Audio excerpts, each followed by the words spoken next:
Hello everyone and welcome back to another week here on Eat Sleep Brief.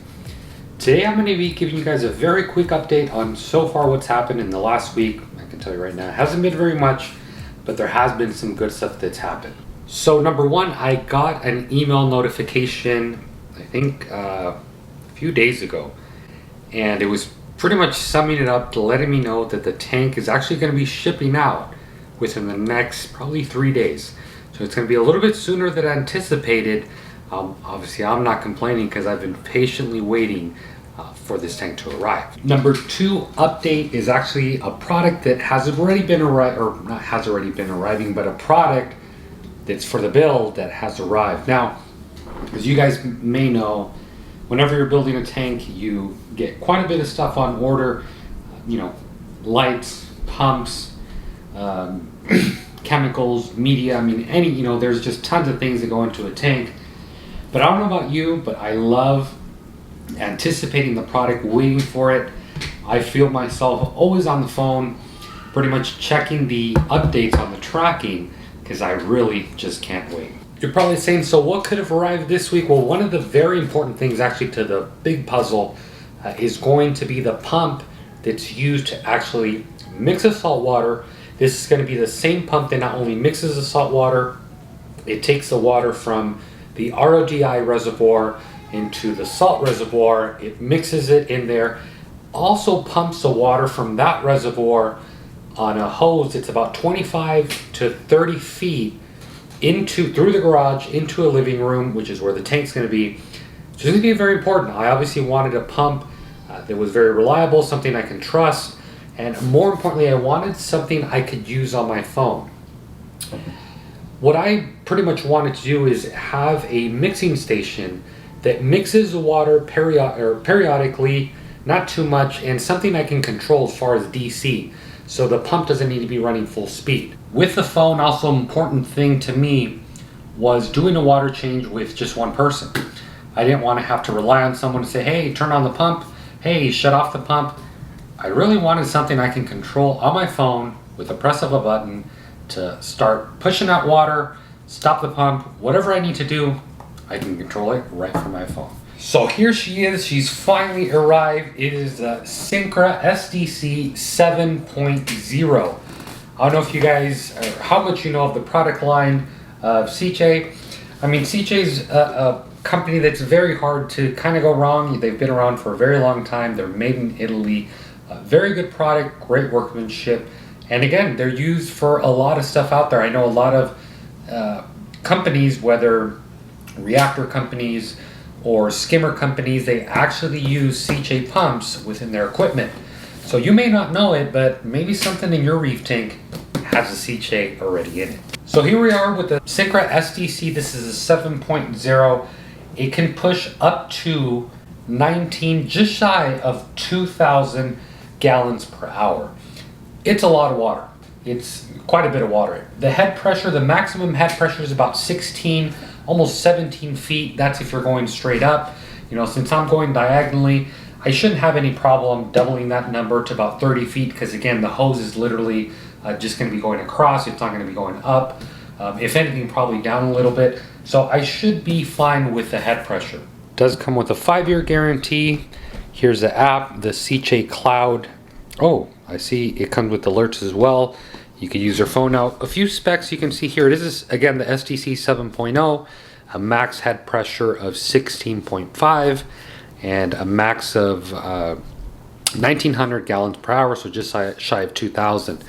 At full speed, she is pulling a good 65 watts at full power. You're going to see here very quickly, it is a beast of a pump. Enough with the talking, let's pretty much crack her open. Of course, we have the manual. No one needs that. I'm just kidding, take that back. The manual is actually going to be very important. If it was an AC pump, I'd probably say toss a manual, you don't need it. Being a DC pump is going to probably show us a lot of important things that we should be aware about, and maybe even give us some tips, some setup, how to make it operate better. So this is something you certainly want to save. Next, we have the controller. This thing is pretty big. You can see it here compared to my iPhone 10. It's about the same size or a little bit bigger. But I do like the look of it. Very clean, really no buttons. I believe it's all touchscreen. That's a controller. Very nice. I love, love, love the fact that it comes with all these fittings, just give you more options as a user, whether you want to do barbs. I'm sure you can do a quick connect or like a union on it if you want to do PVC. Yep, that's what these look like. They look like couplers. I can see rubber feet that I'm assuming go to the bottom of the pump. Very happy to see a Meanwell power supply. So this thing is a guard. Also looks like you're able to push flow in a direction. There's a little thing you can twist.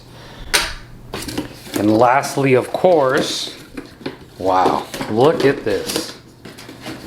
That's what I'm talking about. Look at this thing.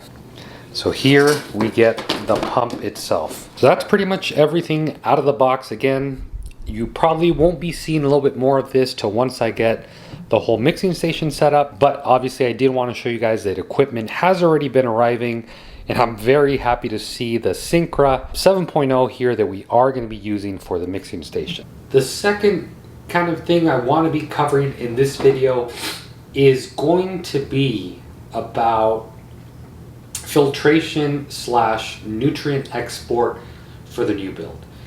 So I've come to learn the time I've been on this hobby that one of the pretty important things to me personally is nutrient export. You know, you don't want to be stuck in that boat where you're having a huge algae bloom, you're running around the forums, you're running around YouTube and trying to find a remedy, a quick fix. Because a lot of the times there really isn't a quick fix. There's, you know, it takes time, it needs to play out. I mean, there is chemicals that can help you, but I'd rather be prepared so I don't have to worry about that. So anytime I am doing a new build, I've started to learn, especially if you have a son, nutrient export is a big player. And for me, when it comes to nutrient export, there's really two avenues. One of the avenues I like to rule out and not even count on is GFO. And I don't want to get too into it, but anytime I don't have to use GFO, I won't. Not because it's going to hurt the tank. I don't think it's going to hurt the tank. Actually, you know, I think if you're using GFO, more power to you.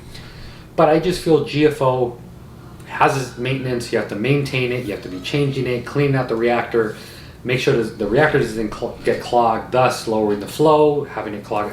Just there's a bit of variables involved when it comes to GFO. Again, I'm not saying it sucks. GFO is a very good product. There's tons of manufacturers out there that offer a really good one, but personally, if I don't have to rely on GFO, I prefer not to. So with GFO out of the picture, you start to say, okay, so what are going to be your nutrient export methods?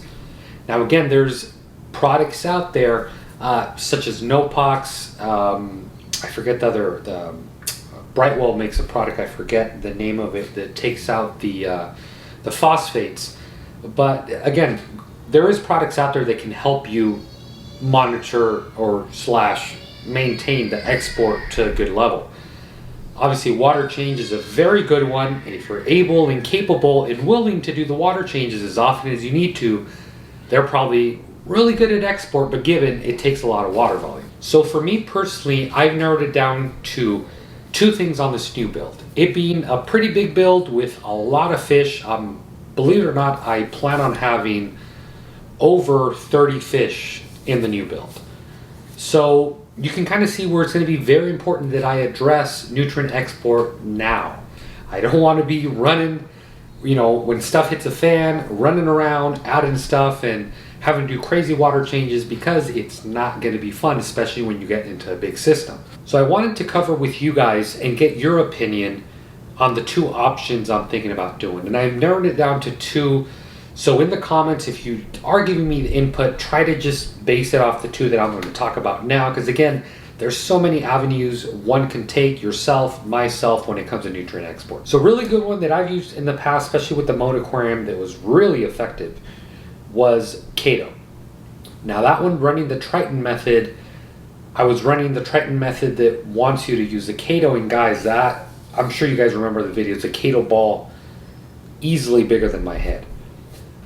I had no complaints over it. I really liked it, and I really liked the fact that the Chaeto, I wasn't running any mechanical filtration. I was using my Chaeto as a mechanical filtration. Personally, I loved it. Easy to maintain. When it comes to a refugium, refugiums have their benefits, The other thing I also want to be, or I'm considering to run, is an algae turf scrubber by Clearwater. I've seen Clearwater come up time and time again on my feed on Instagram through other users. So I started looking into them. I started watching videos. BRS had some. There's a few others as well online. I really like the fit and finish on it. That's kind of what attracted me personally to it. There is other companies that make scrubbers, but personally I really like the finished look on the Clearwater. I feel if that's something that's in my tank, in the sump, that you have to look at, it wouldn't be a nice one. Really the two options I'm going to be considering is going to be the Refugium and the algae turf scrubber. Now I know both of them have their benefits. I wouldn't say either one is bad or could be bad. So in my research that I've done when it comes to algae turf scrubbers, you know, a lot of people will make the argument that the turf scrubbers don't grow pods, and that was actually contrary to a lot of the research I did, and correct me if I'm wrong in the comments. But the research I actually looked for, pods grow really good in algae turf scrubbers. Given, yes, when you do harvest the algae turf scrubber, you run a higher risk of getting the pods, you know, kind of flushed down the drain, if you will, or thrown down the trash when you're scraping it off. From the reading I did, I found that, you know, there is still quite a bit of life as far as pods, microorganisms, even in algae turf scrubbers. When it comes to refugiums, I think it goes without saying there's always going to be microfauna inside, pods, you know, a lot of critters that grow inside it. I think one of the things I really became very aware of is that when it comes to algae turf scrubbers, they tend to be a lot more effective for the real estate. For instance, let's say 100 will be a good number. Let's say you have a 100-gallon tank.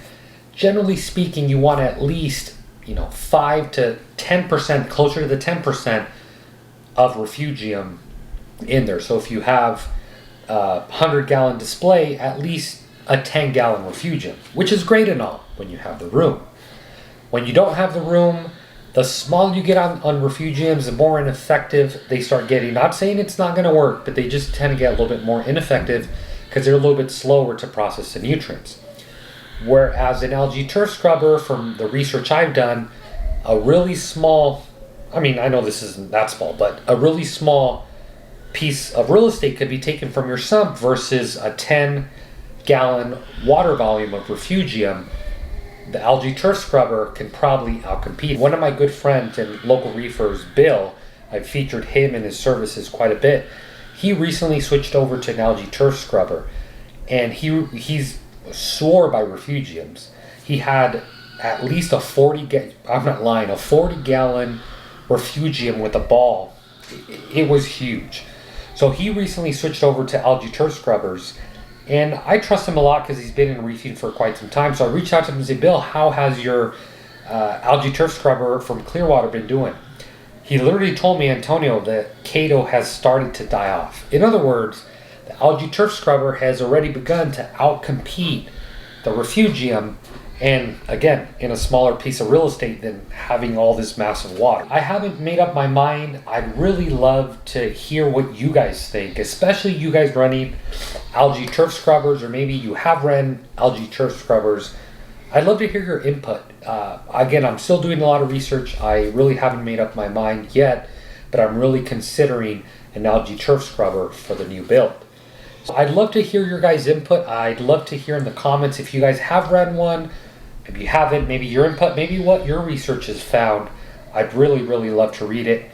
And yeah, guys, so that's kind of where I am here this week. Again, with getting the new SDC 7.0, I'm really happy can finally, well, actually I still need to drive to San Diego and get the mixing containers. I'm really excited. We're one step closer. And yeah, you know, the other thing I've been debating on this week has been refugium or algae turf scrubber. So that's going to be it for this week's video. I really hope you guys enjoyed it. I think this video was more me asking a question to you guys, so I'd really love to hear your guys' input and what you would do. Would you do algae turf scrubber? Would you do refugium, and why? Which one do you think is better, or which one has maybe worked for you in the past? So guys, if I earned your subscription, please be sure to subscribe. If you're subscribed, be sure to smash that notification bell, because we're going to be coming out with a lot of stuff. As soon as the tank arrives, you better believe we're going to do a live stream It's gonna probably arrive in 2 pallets, I'm guessing. So you wanna hit that notification bell so you guys can get notified as soon as I upload a video, or maybe I do a live stream. Also, I really appreciate a like. If you can give me a thumbs up, guys, it only helps get my videos out to more people so more people can chime in. Maybe we can help out other reefers as well that maybe are struggling through the hard life of reefing. I'm just kidding, not the hard life of reefing, the great life of reefing.